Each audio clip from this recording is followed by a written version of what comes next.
ગોળાદરામાં રહેતા રીનાબેન જયેશભાઈ ઝીંઝાડા તારીખ 2/1/2025ના રોજ સ્મીમેર હોસ્પિટલ ખાતે 6 માસના ગર્ભ સાથે દાખલ કરવામાં આવ્યા હતા. તેણીને એક સાથે bilateral avascular necrosis of hip, acute intermittent porphyria, sickle cell trait જેવી બીમારીઓ હતી. બંને થાપામાં સખત દુખાવો રહેતો હતો, તેથી તેમણે સંપૂર્ણપણે પથારીવશ હતા તથા સ્વતંત્ર રીતે હલનચલન તો દૂર પણ પથારીમાં પડખું પણ ફેરવી શકાય તેમ ન હતું.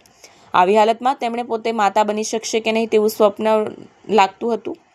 સ્મીમેર હોસ્પિટલના ઓર્થોપેડિક તથા ગાયનેક વિભાગના ડોક્ટરોએ બાળક ઉપર અસર ન થાય તે રીતે સારવાર શરૂ કરવામાં આવી હતી.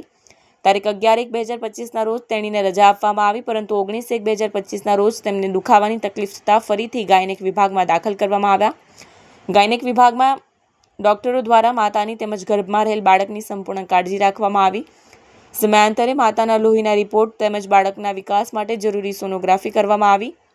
લોહીની ઉણપના લીધે અલગ અલગ દિવસોએ કુલ 13 લોહીની બોટલ ચડાવવામાં આવી. તારીખ 26/2/2025ના રોજ મહાશિવરાત્રિના દિવસે 8.5 માસે પ્રસૂતિની જરૂરિયાત જણાતા સિઝેરિયન ડિલિવરી કરવામાં આવી અને 1.90 કિલો વજન સાથે બાળકીનો જન્મ થયો. તારીખ 6/3/2025ના રોજ માતા અને બાળકીને તંદુરસ્ત હાલતમાં રજા આપવામાં આવી હતી. હા, મારું નામ ડૉક્ટર નિરાલી મહેતા છે, એસોસિએટ પ્રોફેસર પીડિયાટ્રિક ડિપાર્ટમેન્ટમાં. મહાશિવરાત્રિના દિવસે આ મધરનું ઇમરજન્સી સીઝર કરેલું. ગાયનેક તરફથી અમને એવી હિસ્ટ્રી મળેલી કે mother is a known case of acute intermittent porphyria. એની સાથે મધર સિકલ સેલ ટ્રેટ હતી, એનું બ્લડ ગ્રુપ RH નેગેટિવ હતું, તેમજ ઘણી બધી તકલીફો મમ્મીને હતી. ડિલિવરી વખતે સીઝર પછી અમને 1.9 kgની ફિમેલ બાળકી રિસીવ થયેલી. બચ્ચું જન્મ વખતે એકદમ નોર્મલ હતું, છતાં વજન ઓછું હતું, એટલા માટે અમે એને NICUમાં દાખલ કરેલું. NICUમાં અમારી ડૉક્ટર અને ટીમોએ એને સંપૂર્ણ દેખરેખ રાખેલી. બચ્ચાને પહેલાં 2 દિવસ માતાનું ધાવણ નળીથી આપેલું, જેને એક્સપ્રેસ બ્રેસ્ટ મિલ્ક કહેવાય. ત્યારબાદ ત્રીજા દિવસથી બચ્ચાને બ્રેસ્ટ ફીડિંગ પર લીધેલું હતું. માતાને અમે સંપૂર્ણપણે જાણકારી આપેલી હતી કે કેવી રીતે બ્રેસ્ટ ફીડિંગ કરાવવાનું, અને બાળક સારી રીતે લેતું થયું. બાળકના બધા રિપોર્ટ નોર્મલ હતા અને અમે એને સારી રીતે ડિસ્ચાર્જ કરી રહેલા છે. મારું નામ જયેશભાઈ ભોજાભાઈ ઝીંઝાડા, જે મારી પત્ની છે, તે પ્રેગ્નન્સીના 3જા મંથથી એને ગોળાનો દુખાવો રહેતો હતો, જે સંપૂર્ણપણે બેડ પર સૂતેલી આરામ પર જ તે ઊભી નહોતી શકતી, ચાલી નહોતી શકતી. બધી હોસ્પિટલમાં ફર્યા પણ સારું જ નહોતું થયું. જ્યારે 3 જાન્યુઆરીથી આ સ્મીમેરમાં લાવ્યા મનીષાબેનનો કોન્ટેક્ટ કરીને. ત્યાર પછી શિવરાત્રિની ડિલિવરી થઈ, સિઝેરિયન કર્યું. ત્યારથી બાળકને અને માતા બંને તંદુરસ્ત છે, અત્યારે ચાલી શકે છે, બેઠી શકે છે, બધું સ્વસ્થ. આભાર વ્યક્ત કરું મનીષાબેનનો, ડૉક્ટર બધાનો. મારું નામ ડૉક્ટર જીતેશ મફતલાલ શાહ છે. હું સ્મીમેર હોસ્પિટલમાં ગાયનેક વિભાગમાં પ્રોફેસર તરીકે સેવા બજાવું છું. રીનાબેન જયેશભાઈ ઝીંઝાડા, રહેવાસી ગોળાદરા, તેણીને 3 માસનો ગર્ભ હતો ત્યારથી બંને પગમાં થાપામાં એવાસ્ક્યુલર નેક્રોસિસ ઓફ હિપ થયેલ હતું, જેમાં લોહીના ગોળાને થાપાના ગોળાને લોહી ન મળી શકવાને કારણે સુકાઈ ગયેલા હતા, જેને કારણે દર્દી સંપૂર્ણ પ્રેગ્નન્સી દરમિયાન પથારીવશ હતું. સાથે સાથે તેમને એક્યુટ ઇન્ટરમિટન્ટ પોરફાયરિયા તેમજ સિકલ સેલ ટ્રેટને કારણે લોહીમાં હિમોગ્લોબિનની ઉણપ રહેલી હતી.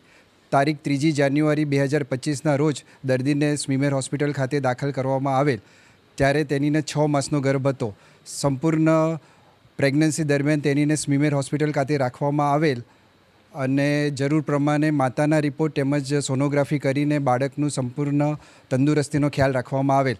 તારીખ 26/2/2025ના રોજ મહાશિવરાત્રિના દિવસે ડિલિવરીની જરૂરિયાત જણાતા સિઝેરિયન દ્વારા તંદુરસ્ત બાળકીનો આશરે 2 કિલોની બાળકીનો જન્મ થયેલ હતો. આજે તારીખ 6/3/2025ના રોજ માતા તેમજ બાળકી બંનેની તબિયત તંદુરસ્ત છે. હું સ્મીમેર હોસ્પિટલ ખાતે મારી ટીમ, સંપૂર્ણ ગાયનેક વિભાગની યુનિટ 2ની team, doctor Jitesh, doctor Anamika, doctor Priyanka તેમજ ડૉક્ટર દીપાલી અને રેસિડેન્ટનો આભાર માનું છું. તેમજ દર્દી દાખલ થયેલ ત્યારથી હોસ્પિટલ કમિટીના ચેરમેન શ્રી મનીષાબેન, સુપ્રિન્ટેન્ડન્ટ દર્શન સર તેમજ RMO શ્રી ડૉક્ટર જયેશભાઈ તેમજ ડૉક્ટર નીતાબેન અમારી સાથે સંકલનમાં રહેલ હતા. જય દ્વારકાધીશ. હું Manisha Ahir, hospital committee chairman. મને કહેતા ગર્વ થાય છે કે એક માતા રીનાબેન ઝીંઝાડા, જેને ગંભીર બીમારીઓ હતી, જેમાં સિકલ સેલ પણ હતું એમને, અને પોતે પ્રેગ્નેન્ટ હતા. આવી માતાઓ અનેક પ્રાઇવેટ હોસ્પિટલોમાં ગયા, બધી જ હોસ્પિટલોએ એમને ના પાડી. પછી એમણે મારો સંપર્ક કર્યો એટલે મેં કહ્યું કે બેન કંઈ પણ વિચાર્યા વગર અમારી સ્મીમેર હોસ્પિટલમાં આવી જાઓ, ત્યાં બધી જ તમારી વ્યવસ્થા સાથે સારવાર અને તમે અને તમારી બાળકી પણ સુરક્ષિત રહેશે.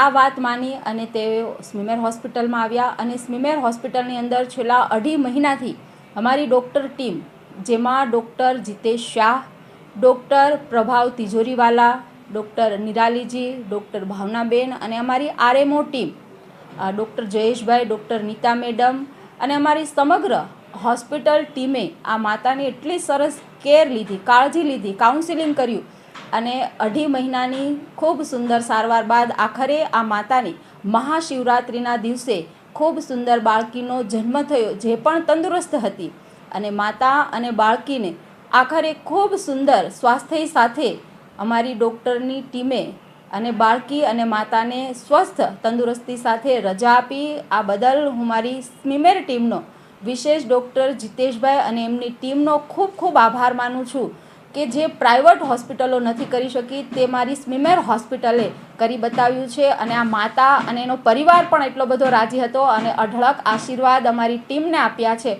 અને અવિરત આવા કામ અમારી ટીમ કરતી રહે તેવી પણ તેમને શુભકામનાઓ પાઠવું છું. જય દ્વારકાધીશ.